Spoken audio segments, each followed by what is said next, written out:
Good morning आप सभी को। आज हम इस क्लास में संस्कृत व्याकरण की चर्चा करते हैं जो सीटेट के लिए, बीपीएससी, टीजीटी, पीजीटी के लिए भी उपयोगी होगा। संस्कृत व्याकरण के अगर पहलुओं को समझने का थोड़ा सा प्रयास करें तो संस्कृत व्याकरण बच्चों के लिए बेहद जटिल है। अगर अन्य भाषाओं की से उसकी तुलना की जाए तो संस्कृत भाषा अन्य भाषाओं से सरल है, ठीक है, लेकिन इसका व्याकरण अन्य भाषाओं की तुलना में थोड़ा जटिल है क्योंकि ये सूत्रबद्ध है। संस्कृत पूर्णतः सूत्रबद्ध भाषा है और उन सूत्रों को नहीं जानने के अभाव में होता क्या है कि अन्य भाषा का हम लोग अनुवाद तो कर सकते हैं, लेकिन संस्कृत का अनुवाद करना अगर उनके सूत्रों का ज्ञान नहीं है तो दिक्कत हो जाती है। तो आज हम लोग, हमारी जो क्लास है वो चलेगी संस्कृत व्याकरण पर। संस्कृत व्याकरणम, संस्कृत का व्याकरण, और ये क्लास पहला है। आज क्लास इसकी कौन सी है? एक है। और संस्कृत व्याकरण सीटेट के लिए भी उपयोगी है और इसमें सीटेट के सिलेबस का भी ध्यान रखा जाएगा। हम उतना विस्तार नहीं करेंगे कि आप लोग को बोर लगे। जो व्याकरण की आवश्यकता सीटेट के बच्चों के लिए है, जैसे कि कुछ चीज़ें हैं, गण पढ़नी है, धातु पढ़ना है, लकार पढ़ना है, प्रत्यय पढ़ना है, विभक्तियां पढ़नी है, ठीक है, ये सभी चीज़ों का ध्यान रखेंगे। और जो बीपीएससी, टीजीटी, पीजीटी के लिए भी उपयोगी होगा, बीपीएससी परीक्षाओं के लिए भी उपयोगी होगा जिनका विषय संस्कृत है। तो इन सभी बातों को ध्यान में रखकर आज हम संस्कृत व्याकरण की क्लास प्रारंभ करते हैं। तो आज ये पहली क्लास है और हाँ, हम लोग समझते हैं कि संस्कृत व्याकरण में सबसे पहला जो चैप्टर होता है जिसके बिना संस्कृत की व्याकरण नहीं चल सकती है, ना समझ में आ सकती है। इन चीज़ों को हम सामान्य रूप से समझाते हैं। अगर इसमें सूत्र का प्रयोग करें तो ये कठिन हो जाएगा, लेकिन कुछ सामान्य बातें हैं जो हिंदी से थोड़ी भिन्न है, बस समझिए। अगर मान लीजिए संस्कृत में हम वचन की तुलना करें, संस्कृत अगर हम वचन की बात करें तो ये बात जानते हैं कि हिंदी में वचन की संख्या 2 होती है, एक वचन और बहुवचन। लेकिन संस्कृत में वचन कितने होते हैं? संस्कृत में वचन होते हैं 3। और वचन शब्द का अर्थ क्या होता है? वचन शब्द का सीधा अर्थ होता है संख्या। अगर संख्या 1 है तो एक वचन, अगर संख्या 2 है तो द्विवचन, अगर संख्या 2 से अधिक है तो बहुवचन होती है। तो संस्कृत में वचन कितने होते हैं? 3 होते हैं। कौन कौन? एक वचन, एक वचन, द्विवचन और बहुवचन, और बहुवचन। एक वचन, द्विवचन और बहुवचन, ये संस्कृत के हो गए वचन। सामान्य सी बात समझिए। संस्कृत में अगर लिंग की बात करें, लिंग की बात करें तो संस्कृत में फिर होते हैं 3 लिंग, स्त्रीलिंग, पुल्लिंग और नपुंसक लिंग। संस्कृत में लिंग कितने हैं? लिंग होते हैं 3। लिंग कितने होते हैं? लिंग होते हैं 3। पहले पुल्लिंग, स्त्रीलिंग और नपुंसक लिंग, ठीक है। और हिंदी में लिंग कितने होते हैं? 2, स्त्रीलिंग, पुल्लिंग। और संस्कृत में लिंग कितने हो गए? 3। सामान्य सी बात है। अगर इन सभी चीजों को नहीं समझेंगे फिर आगे जाके दिक्कत हो जाएगी। अब प्रत्येक लिंग को हम आगे समझाएंगे भी, जब इसका प्रयोग हम प्रत्यय में करने लगेंगे तो वहां समझाएंगे। तो वचन कितने हो गए? 3 हो गए। लिंग कितने हो गए? 3 हो गए। संस्कृत के जो भी शब्द हैं वो किससे बने होते हैं? वो धातु से बनते हैं। धातु ही इसकी पहचान है। धातु के आधार पर जो भी शब्द हम लोग प्रयोग करते हैं हिंदी व्याकरण में या हिंदी भाषा में जो प्रयोग करते हैं, और वैसे शब्द जो तत्सम शब्द हैं, तो तत्सम शब्द बने कैसे हैं? तत्सम शब्द बने हुए हैं किससे? संस्कृत शब्दों से। संस्कृत शब्द को ही तत्सम शब्द बोलते हैं। और वो शब्द जो संस्कृत से हूबहू हिंदी में आ गए हैं तत्सम शब्द कहलाते हैं। लेकिन जो भी तत्सम शब्द है वो किसी न किसी धातु से बने हैं। और धातु किसके अंतर्गत रहते हैं? गण के अंतर्गत। परीक्षाओं में डायरेक्ट पूछी जाती है कि ये धातु किस गण के अंतर्गत रखती है। अगर हम गण की बात करें, 2 चीजें तो यहाँ हम लोग देख चुके हैं। एक चीज है ये देख लिए और एक ये देख लिए। वचन कितने होते हैं? तो 3। और लिंग कितने होते हैं? तो 3। अभी हम पुरुष की बात करेंगे। लेकिन थोड़ा सा रुक जाइए, पुरुष भी हम लोग देख लेंगे। संस्कृत में पुरुष कितने होते हैं? अगर पुरुष की बात करें तो हिंदी में भी 3 होते हैं और संस्कृत में भी 3 होते हैं। देख ही लीजिए, पुरुष पुरुष कितने होते हैं? पुरुष का होता है 3। कौन कौन? प्रथम पुरुष, प्रथम पुरुष, एक होता है मध्यम पुरुष, मध्यम पुरुष, और एक होता है उत्तम पुरुष। प्रथम पुरुष, मध्यम पुरुष और उत्तम पुरुष।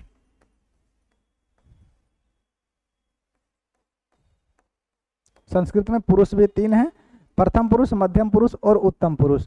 थोड़ी सी इसके लिए जो सामान्य शब्दावली है उसको हम लोग देख लेते हैं पुरुष के आधार पर। वचन 3 और पुरुष 3, लिंग 3। अगर हम इसकी बात करें,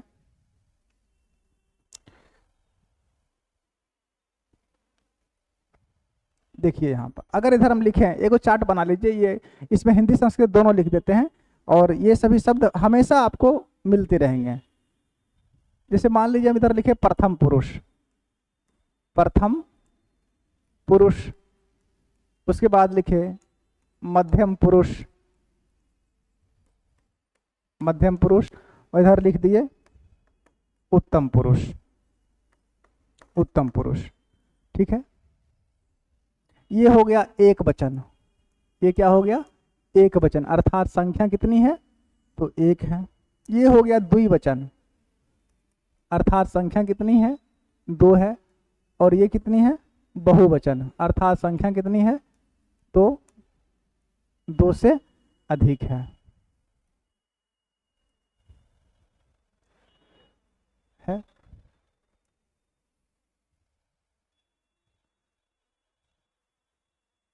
अब ये 9 घर को याद रखिएगा, 1 2 3 4 5 6 7 8 9। बस ऐसे समझिए कि ये नवग्रह जो होते हैं ना, उनकी वेदी है, बस याद रखिएगा। अगर प्रथम पुरुष एक वचन है, प्रथम पुरुष का मतलब क्या होता है? बोलने वाला। मध्यम पुरुष का मतलब सुनने वाला, और उत्तम पुरुष का मतलब जिसके विषय में कहा जाए। अगर प्रथम पुरुष में है सह या सा, सह या सा, उसके बाद होता है तो, और उसके बाद होता है ते। सह, तो, तौ, ते, सबका हिंदी लिख देते हैं।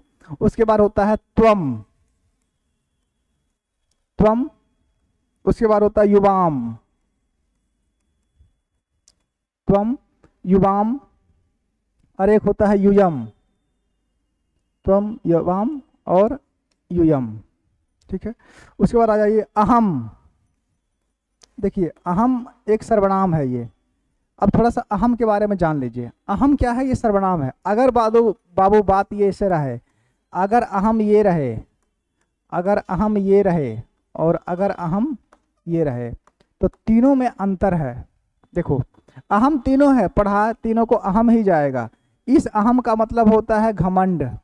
इस अहम का मतलब क्या हुआ? घमंड। इस अहम का मतलब होता है मुख्य, या जिसको बोलते हैं प्रधान। अहम बात है अर्थात मुख्य बात है, और इस अहम का मतलब होता है मैं। यानी कि ये अहम जो होता है वो सर्वनाम है, बाद बाकी इससे। तो अहम जब भी संस्कृत में लिखते हैं अपने लिए, यदि सर्वनाम का प्रयोग कर रहे हैं तो इस अहम का बात करेंगे, ये दोनों अहम नहीं लिखेंगे। ठीक है, ऐसा नहीं कि अहम लिख दिए इसका मतलब मैं हो गया, तो नहीं, ये मैं नहीं हो गया, इस अहम का मतलब घमंड हो जाता है। थोड़ा इस बातों का ख्याल भी आप लोग रखा करें। ठीक है, तो अहम, उसके बाद होता है अहम, आवाम, आवाम, और एक होता है वयम। ठीक है, अब देखो संस्कृत में अगर ये हलंत वाला जो चिन्ह है, ये से वाला, ये हलंत लगा रहे संस्कृत शब्दों में, इसका मतलब होता है कि ये शब्द शुद्ध है। संस्कृत में अगर किसी शब्द के अंत में हलंत लगा होता हो, किसी शब्द के अंत में, तो इसका मतलब होता है कि यह शब्द कैसा है? तो यह शब्द शुद्ध है। अगर ये हलंत हिंदी शब्दों में मिल जाए तो इसका मतलब होता है कि वो शब्द क्या है?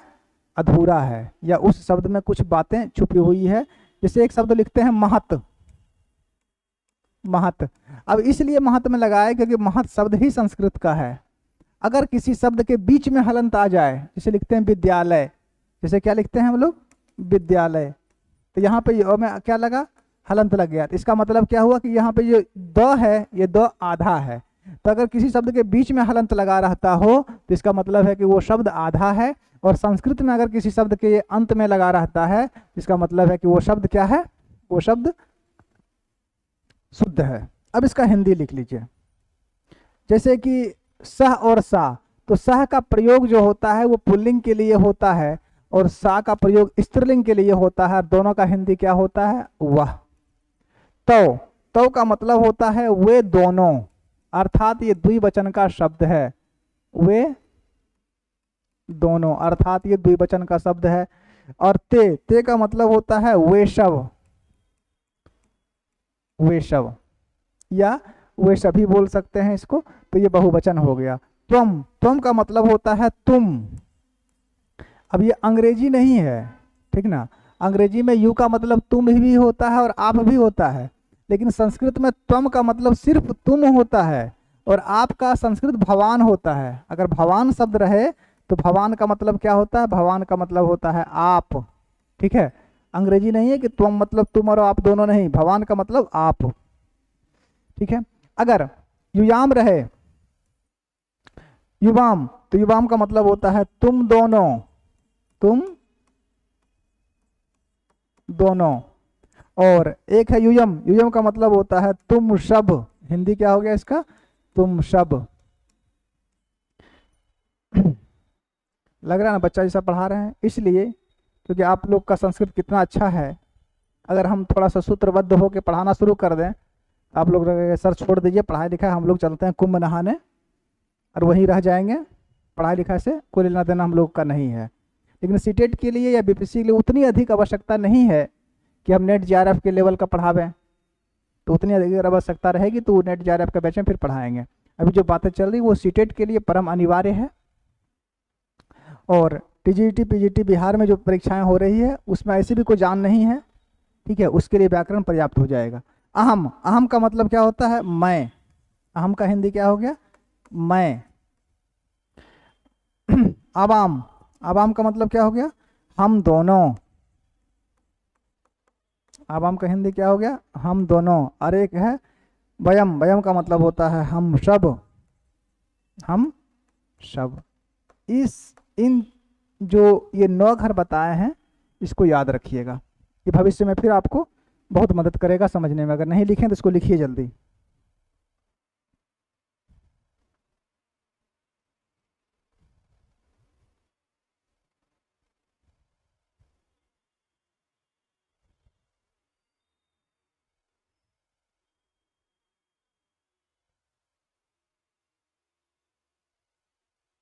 जल्दी लिखिए इसको।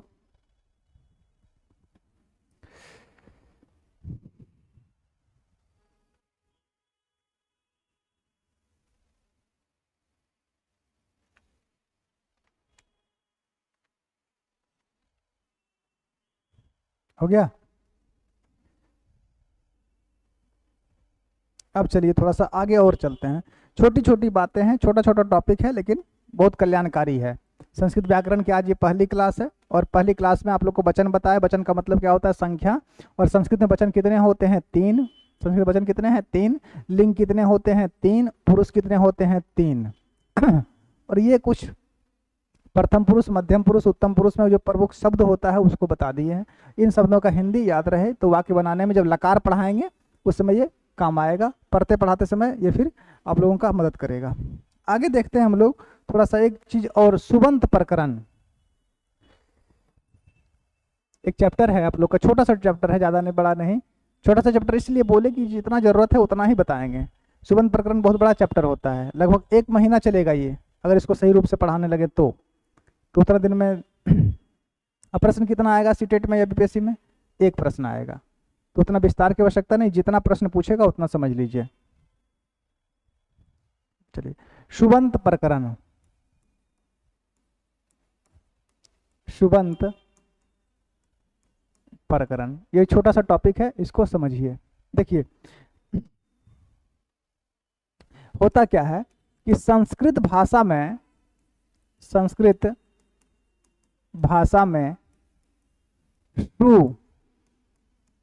से संस्कृत भाषा में सु से सुप तक, संस्कृत भाषा में सु से सुप तक 21 विभक्तियां होती है। 21 विभक्तियां, 21 विभक्तियां, विभक्तियां मतलब चिह्न। विभक्ति किसको बोलते हैं? चिह्न को बोलते हैं। 21 विभक्ति, इसी को प्रसर्ग भी बोलते हैं। विभक्ति को ही प्रसर्ग भी बोलते हैं, इसी को चिह्न भी बोलते हैं, जिसको कारक चिन्ह आप लोग करते हैं। तो संस्कृत भाषा में सु से लेकर सुप तक 21 विभक्तियां होती है। एक बात तो ये हो गया। कितनी विभक्तियां होती है सु से सुप तक में? 21 विभक्तियां होती है। और सु से सुप तक की विभक्तियों के कारण इसको क्या कहा जाता है? सुबंत कहा जाता है। सु से सुप तक की विभक्तियों के कारण, विभक्तियों के कारण ही इसे सुबंत कहा जाता है। इसे सुबंत कहा जाता है। सुबंत कहा जाता है। संस्कृत भाषा में सु से सुप तक 21 विभक्तियां होती है और सु से सुप तक की विभक्तियों के कारण ही इसे क्या कहा जाता है? सुबंत कहा जाता है। ठीक है। और संस्कृत भाषा में ये कितने रूपों में बटे होते हैं? तो ये बटे होते हैं 3 रूपों में। कौन कौन? 3 शब्द आ जाएंगे। कैसे 3 शब्द कैसे आ गए? एक तो प्रथम पुरुष, मध्यम पुरुष, उत्तम पुरुष। देखिए ये वाला जो विभक्ति होती है, कितने हैं? 1 2 3। और 3 भाषा रूपों में बचे होंगे। तो 3 रूप कौन सा? एक वचन, द्विवचन और बहुवचन। तो 3 तिहाई 9 तो ऐसे हो गया। लेकिन अब कारक कितने होते हैं संस्कृत में? कारक जो होते हैं प्रथमा, द्वितीय, तृतीय, चतुर्थी, पंचमी, षष्ठी, सप्तमी, अठवीं, नौवीं, है ना? नौवीं अठवीं भी होती है? नहीं। प्रथमा अर्थात कर्ता कारक। अब इसको और थोड़ा सामान्य करके समझा देते हैं तो समझ जाइएगा। देखिए, अगर इसको थोड़ा, इस टॉपिक को पहले पूरा कीजिए। इसको सुबंत कहा जाता है। और शब्द के कितने 2 भाग होते हैं? शब्द के 2 भाग होते हैं। एक होता है स्वरांत और एक होता है व्यंजनांत। तो इसकी आवश्यकता इसमें नहीं है। अब देखिए संस्कृत में विभक्तियां कितनी होती है? तो संस्कृत भाग में विभक्तियां 7 होती है। संस्कृत में विभक्तियां कितनी होती है? विभक्तियां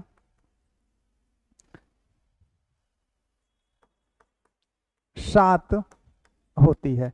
संस्कृत में विभक्तियां कितनी होती है? तो संस्कृत में विभक्तियां 7 होती है। कौन कौन होती है? तो इसको देखिए आगे, अगले पेज में चलते हैं। हो गया नहीं तहाँ तक? अगले पेज में आइए।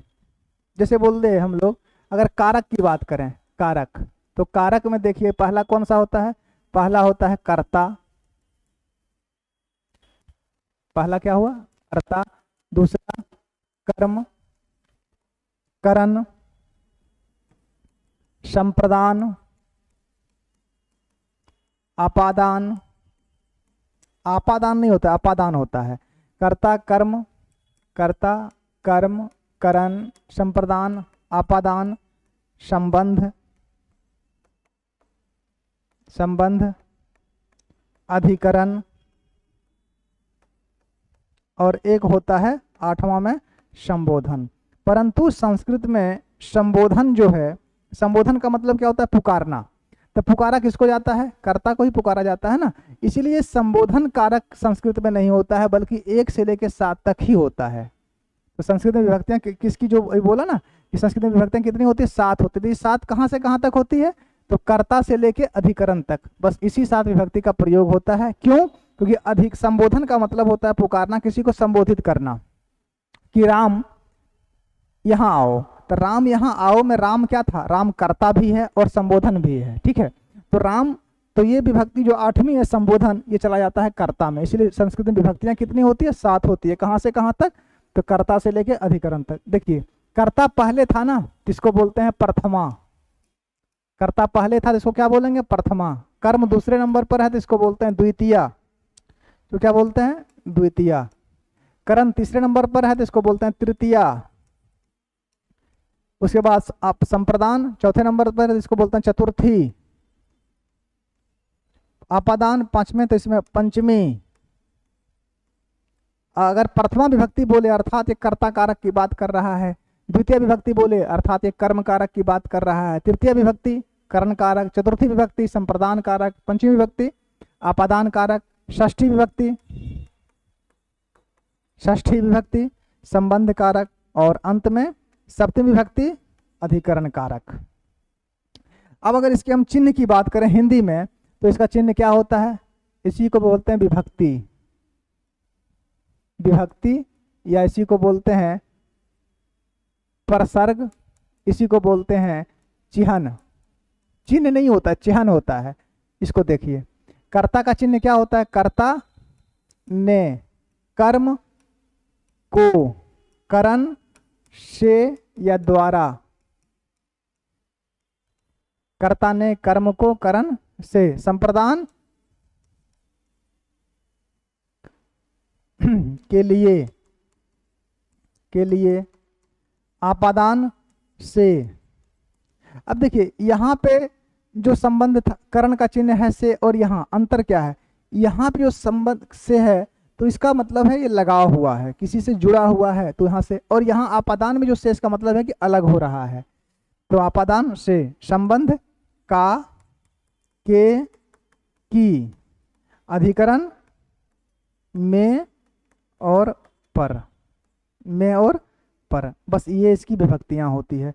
लेकिन जब ये संस्कृत में चलता है तो ये अपनी विभक्ति को बदल देता है और एक वचन के साथ अलग शब्द लगता है, द्विवचन के साथ अलग शब्द लगेगा और त्रिवचन बहुवचन के साथ अलग शब्द लगता है। इसको लिखिए, आगे बढ़ते हैं फिर।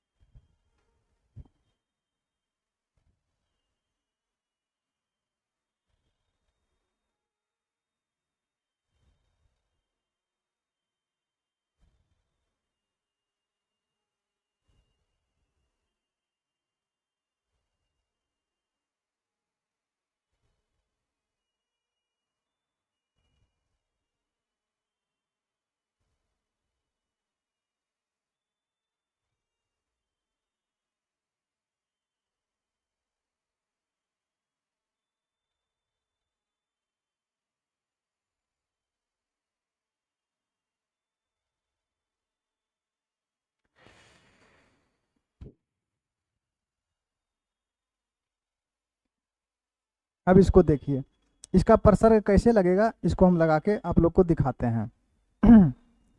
हो गया, चलिए आगे।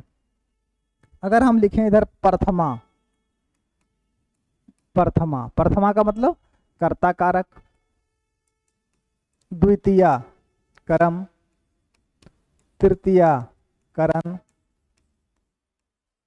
चतुर्थी, पंचमी, षष्ठी और सप्तमी। ठीक है, इसके चिन्हों का प्रयोग कीजिए। अब देखिए, प्रथमा को हम लोग कर्ता बोल रहे थे ना अभी, तुरंत यहाँ देखिए, प्रथमा को कर्ता बोल रहे थे, द्वितीया को कर्म बोल रहे थे, ये तो याद है। अब इसको हम वचन में विभक्त कर देते हैं, इसलिए इधर लिखे एक वचन, एक वचन। इधर कर लीजिए द्विवचन और इधर कर लीजिए त्रिवचन ना, बहुवचन। त्रिवचन नहीं होता है, बल्कि क्या होता है, बहुवचन होता है। प्रथमा विभक्ति की अगर बात करें, प्रथमा की, तो इसका सूत्र क्या होता है? या तो ये सु लगेगा, सु लगेगा, या विसर्ग लग जाएगा। सु या विसर्ग लगता है, जैसे राम या रामसु बना के दिखा देंगे। आगे अगर द्वितीय प्रथमा विभक्ति का द्विवचन में आए तो क्या लगेगा? औ लगेगा। क्या लगता है? ओ लगता है। क्या लगता है इसमें? औ लगता है, औ। और अगर बहुवचन में आए तो अह लगता है, अह। इसको बोलते हैं जस, इसको क्या बोलते हैं? जस बोलते हैं। ये किसकी बात हो गई? प्रथमा की। अगर द्वितीया की बात करें, द्वितीया की, इसमें क्या लगेगा? अम लग जाता है, अम। लेकिन कभी कभी कुछ शब्दों में क्या होती है, विभक्ति अपना ये बदल भी देती है, तो उसका भी बात हम लोग आगे कर लेंगे। अम लगता है। तीसरा में यानी द्विवचन में क्या लगता है? औट लगता है,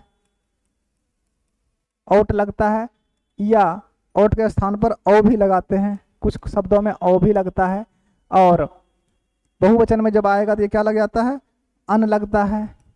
अन के स्थान पर इन भी लगता है, किसी किसी शब्द में इन भी लगता है, और किसी किसी स्थान में सस भी लगता है, सस भी लगता है। अगर शब्द जो हैं वे स्वरांत या व्यंजनांत हों तो उसमें अस भी लगता है। आत्मने पद में चले या परस्मने पद में चले तो वहां भी ये अपना रूप बदल देता है। अब आगे आ जाइए तृतीया में। तृतीया की अगर बात करें तो तृतीया में क्या लगेगा, तृतीया में यानी करण में, तृतीया में करण आ लगेगा, या इन लगता है, या टा लगता है। कुछ शब्दों में टा भी जुड़ जाता है।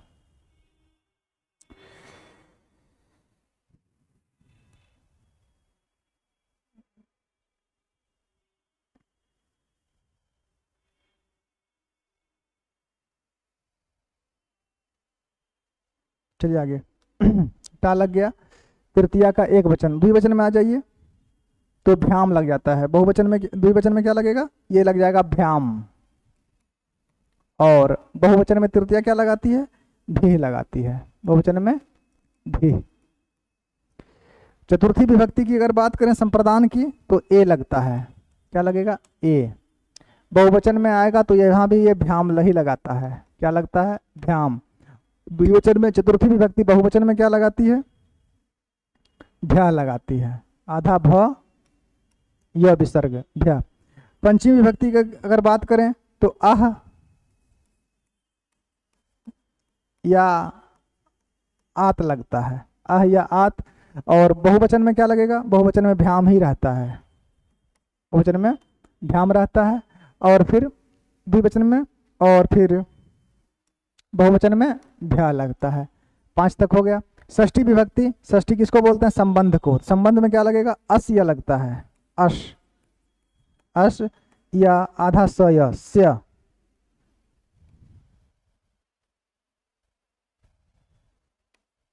ठीक है। द्विवचन में आ जाइए तो ओ लगता है, ओह। और षष्ठी विभक्ति बहुवचन में क्या लगेगा, ये आम लगता है या फिर नाम लगता है बहुवचन में। सप्तमी विभक्ति एक वचन, एक वचन में दीर्घई का प्रयोग होता है, दीर्घई। दो वचन में ओ लगता है। और सप्तमी विभक्ति में सु या ये सु, या फिर इसको बोल सकते हैं सुप, सुप। अब देखिए यहाँ पे हम बात किए थे कि ये सु से शुरू हुआ और सुप पर खत्म हुआ। पहले पेज पर आ जाइए। सु से शुरू होता है और सुप पर खत्म होता है, तो इसमें कितनी विभक्तियां हो गई, अगर जोड़ेंगे तो यहाँ से यहाँ तक में कितनी विभक्तियां हो गई, 7 इधर और 3 इधर, 7 या 21 चिन्ह हो गए। इसी 21 चिन्ह को सुबंत प्रकरण के नाम से जाना जाता है, और इसका प्रयोग फिर हम लोग अलग अलग शब्दों में करते हैं।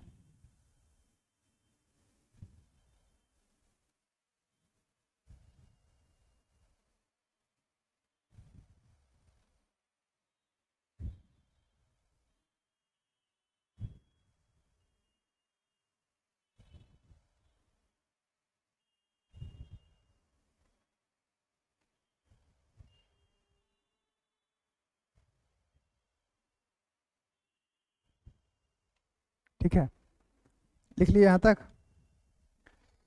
जल्दी लिखिए।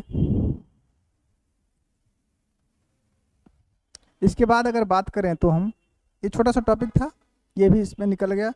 अब हम लोग आगे बढ़ते हैं, थोड़ा सा और आगे बढ़िए, क्लास को आगे बढ़ाइए। और इसके बाद बात करते हैं हम लोग धातु की।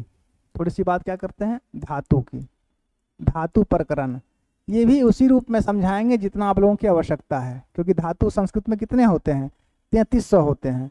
अब 3300 धातु तो याद होगी नहीं, लेकिन संस्कृत में एक खास विशेषता ये है कि संस्कृत के जितने भी 3300 धातु हैं वो गणों में बटे हुए हैं। और संस्कृत में धातु को रखने के लिए गण बनाए गए, एक गण के अंतर्गत अनेक धातुएं होती हैं, और संस्कृत में गणों की संख्या 10 है। तो ये प्रश्न यहाँ से सीधा आता है कि ये धातु किस गण के अंतर्गत है, तो उसको थोड़ा सा जान लीजिए।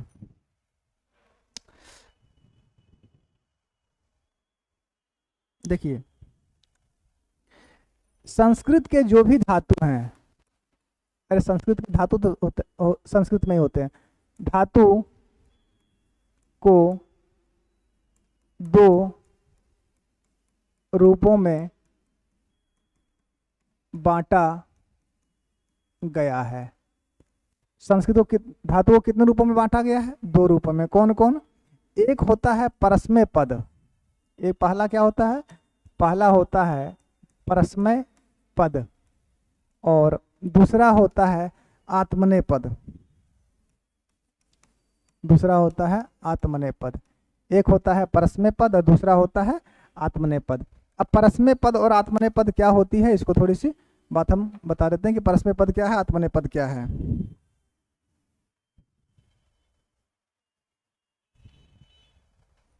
थोड़ी सा बात इसके बारे में लिख लीजिए, परस्मय पद और आत्मनेय पद क्या होता है। अगर बात करें हम पहले परस्मय पद की, परस्मय पद धातु को 2 रूपों में रखा जाता है। किसको किसमें? एक परस्मय और एक आत्मनेय। लिखिए इसमें 2 लाइन कि परस्मय परस्मय क्रिया का प्रयोग तब होता है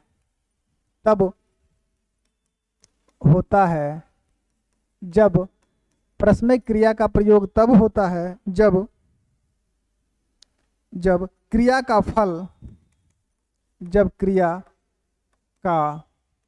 फल परस्मय क्रिया का प्रयोग, परस्मय पद क्रिया होगा ना, परस्मय पद क्रिया का प्रयोग तब होता है जब क्रिया का फल दूसरों तक पहुंचता है।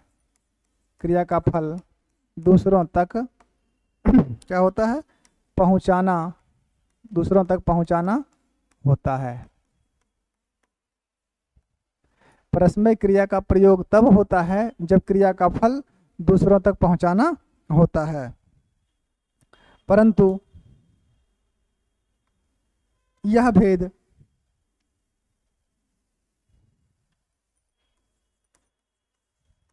लिख सकते हैं, ऐसे समान रूप में लिखिए। इसका प्रयोग सामान्यतः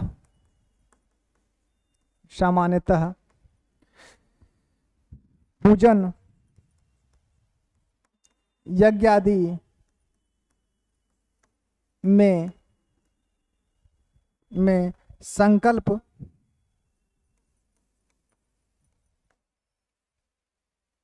पूजन यज्ञ आदि में संकल्प के लिए किया जाता है।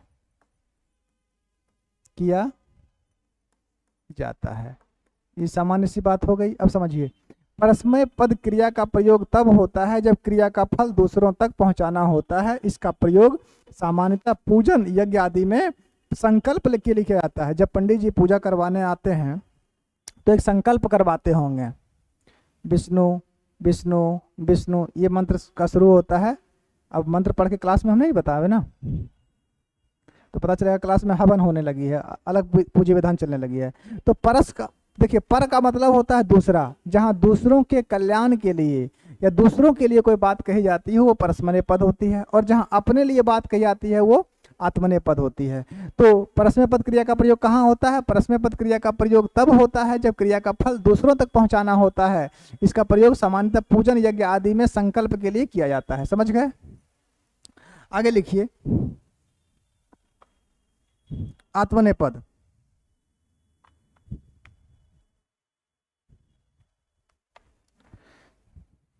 दूसरा नंबर क्या था? दूसरा नंबर था आत्मनेय पद। आत्मनेय पद, आत्मनेय पद का प्रयोग कहाँ होता है? आत्मनेय पद का प्रयोग होता है जब क्रिया का फल स्वयं पर पड़ता है। सीधी सी बात लिख लीजिए, जहां क्रिया का फल स्वयं पर पड़ता है, जहां क्रिया का फल स्वयं पर पड़ता है वहां आत्मनेपद, वहां आत्मनेपद, वहां आत्मनेपद का प्रयोग होता है, प्रयोग होता है। उदाहरण के रूप में समझ सकते हैं, जैसे इसका प्रयोग अगर करें तो आत्मनेपद जो क्रिया है, आत्मनेपद जो क्रिया है, आत्मनेपद का प्रयोग जब भी होगा तो चलेगा ते एते अंते। ये किस रूप में चलता है? ते चलता है, ते एते, और एक होता है ते एते अंते, ते एते अंते। अब इसका अगर सेव धातु का इसका प्रयोग करें तो क्या होगा? सेवते ना, सेवते। इससे क्या बनेगा? इससे बनेगा सेवेत, सेवेते, सेवते, सेवेते, और यह हो जाएगा सेवंते। ये किसका उदाहरण हो गया? अगर इसमें कौन सा धातु का प्रयोग किए? इसमें सेव धातु का प्रयोग किए। सेव धातु का के साथ इसको लगाए तो कैसे चला? सेवते, सेवते, सेवेते, सेवंते। अगर इसको हम आत्मने पद में ले जाएं, आत्मने पद में तो ले आए, परस्मने पद में ले जाएं तो कैसे बनेगा?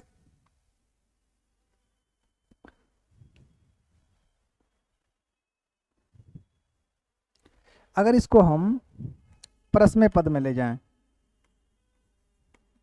परस्मय पद, परस्मय पद में ले जाएं तो परस्मय पद में अगर देखते हैं तो परस्मय पद में क्या होता है? तीतः अंति होता है। ठीक है, परस्मय पद में क्या होता है? परस्मय पद में होता है ती तह और अंति, तीतः अंति होगा। और अगर इसी शब्द को फिर अगर हम आत्मने पद में ले जाएंगे तो क्या बन जाएगा? ते ते अंत्य हो जाएगा। जैसे तीतः अंति, तो तीतः अंति में अगर देखें तो पठती, पठता, पठंती हो जाएगा। अगर पठ धातु का प्रयोग करें, पठ धातु का, तो क्या हो जाएगा? ये तो हो जाएगा पठती, और ये बन जाएगा पठतः, और ये हो जाता है पठंती, पठती, पठतः, पठंती। अगर इसको हम परस्मय पद में ले जाएं, इसको फिर तो ये ते अंत्य तो हो गया था। अगर इसको हम परस्मय पद में ले जाएं तो परस्मय पद में क्या हो जाएगा? तो परस्मय पद में हो जाएगा ये, यहां लिख लीजिए। अगर इसी चीज को हम आत्मने पद में ले जाएं, परस्मय पद तो पढ़ रहे थे, आत्मने पद, तो आत्मने पद में क्या बन जाएगा? ये बन जाएगा ते ते अंते। अब देखिए, ये हो जाएगा पठते, ये भी हो जाएगा पठते, और ये हो जाएगा पठनते। ये बन गया आत्मने पद में। तो मूल रूप से हम लोग जिस धातु का प्रयोग करते हैं वो किस में चलता है हम लोग का? वो चलता है हम लोग का आत्मने पद और परस्मने पद दोनों रूपों में चलता है। तो आत्मने पद क्या होता है? जिसका फल स्वयं पर पड़ता हो वो आत्मने पद होता है, और जो परस्मने पद, जिसका फल दूसरों के ऊपर पड़ता है वो परस्मने पद की क्रिया कहलाती है। अब हम बात करते हैं संस्कृत में आगे जिस टॉपिक को हम शुरू किए थे, धातु प्रकरण की। तो धातु को दो रूपों में बांटा जाता है, इसमें एक होता है परस्मय पद और एक आत्मनेय पद। परस्मय पद क्रिया का प्रयोग तब होता है जब क्रिया का फल दूसरों तक पहुंचाना होता है, और आत्मनेय पद का प्रयोग कहाँ होता है? जहाँ क्रिया का फल स्वयं पर पड़ता है वहां आत्मनेय पद का प्रयोग होता है। आइए समझा दिया। आत्मनेय पद क्या था? ते एते अंते, सेवते, सेवेते, सेवंते। परस्मय पद में देखें तो तीतः अंति, और हम लोग इसका प्रयोग करते हैं परस्मय पद में तीतः अंति। तीतः अंति आगे देखेंगे, जब हम लकार पढ़ेंगे तो वहां पे तीतः अंति सी थ आमी आभा आमा सब आ जाएगा, तो हम लोग इसकी चर्चा लकार में करेंगे। अभी हम लोग बात कर रहे थे धातु की और धातु के गणों की। तो धातु गणों को थोड़ा सा आगे बढ़िए क्लास में। लिखिए एक कुछ बातें। संस्कृत भाषा में लगभग कितने गण हैं, कितने धातु हैं? लगभग 3300 धातुएं हैं, जिन्हें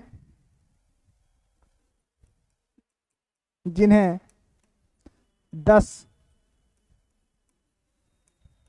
देखो अब 10 ये भी सही है, और ये 1-10 ये होता है और 1-10 ये होता है। अंतर क्या है, ये तत्सम है और ये तद्भव है, और कोई अंतर नहीं है। ठीक है, जिन्हें 10 गणों में बांटा गया है। ठीक है, संस्कृत भाषा में लगभग 3300 धातुएं हैं जिन्हें 10 गणों में बांटा गया है। अब जो 10 गण हैं, तो प्रमुख गण कौन कौन से हैं और उसके अंतर्गत कौन कौन सी धातुएं आती हैं, और उन धातुओं का हिंदी क्या होता है, जब तक ये नहीं जानेंगे तब तक न लकार समझ में आएगी, क्योंकि मूलतः आप लोग को पढ़ना जो है संस्कृत में वो लकार पढ़ना है, विभक्ति पढ़ना है। विभक्ति का सिर्फ अभी सामान्य परिचय दिए हैं, विभक्ति फिर पढ़ाएंगे, सुबंत प्रकरण को फिर पढ़ाएंगे विस्तार से। अभी सिर्फ सामान्य परिचय दिए हैं हम इस क्लास में, अभी क्लास मूलतः स्टार्ट नहीं हुई है आप लोगों की। आज सिर्फ एक सामान्य परिचय, क्योंकि आज पहली क्लास थी तो सामान्य परिचय दे दिए हैं आप लोग को।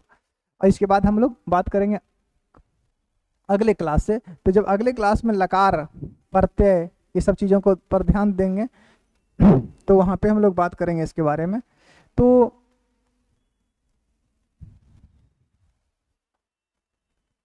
यहाँ देखिए, तो हम लोग इसकी बात कर रहे थे धातु प्रकरण की। तो धातु को 2 रूपों में बांटा गया है, बस ये प्रमुख बात है। और यहाँ पे देख लीजिए, तो संस्कृत भाषा में लगभग कितने धातुएं हैं, लगभग 3300 धातुएं हैं जिन्हें 10 गणों में बांटा गया है। प्रश्न यहाँ से आ सकता है कि संस्कृत में गण कितने हैं, तो गण कितने हैं, तो 10 हैं। और किस गण के अंतर्गत कौन कौन सी धातुएं आती हैं, इनको हम लोग अगले क्लास में देखेंगे। आज की ये क्लास यहीं रहेगी, और अगले क्लास में हम लोग बात करेंगे कि किस धातु के अंतर्गत कौन कौन से गण आते हैं, क्योंकि संस्कृत में गण कितने हैं, 10 हैं। और 10 गणों के अंतर्गत कितने धातुएं होती है, 3300 धातुएं होती है। तो उन 3300 धातुओं की चर्चा हम लोग नहीं करेंगे। जो प्रमुख धातु है, किस धातु तो 10 पढ़े, ये गण तो हम लोग 10 पढ़ेंगे ही, तो 10 गण के अंतर्गत कौन कौन सी प्रमुख धातुएं हैं उनको देख लेंगे। और उसके बाद अगला क्लास हम लोग का फिर चलेगा लकार। लकार अर्थात संस्कृत में इसको बोलते हैं लकार, और हिंदी में बोलते हैं काल, अंग्रेजी में बोलते हैं टेंस।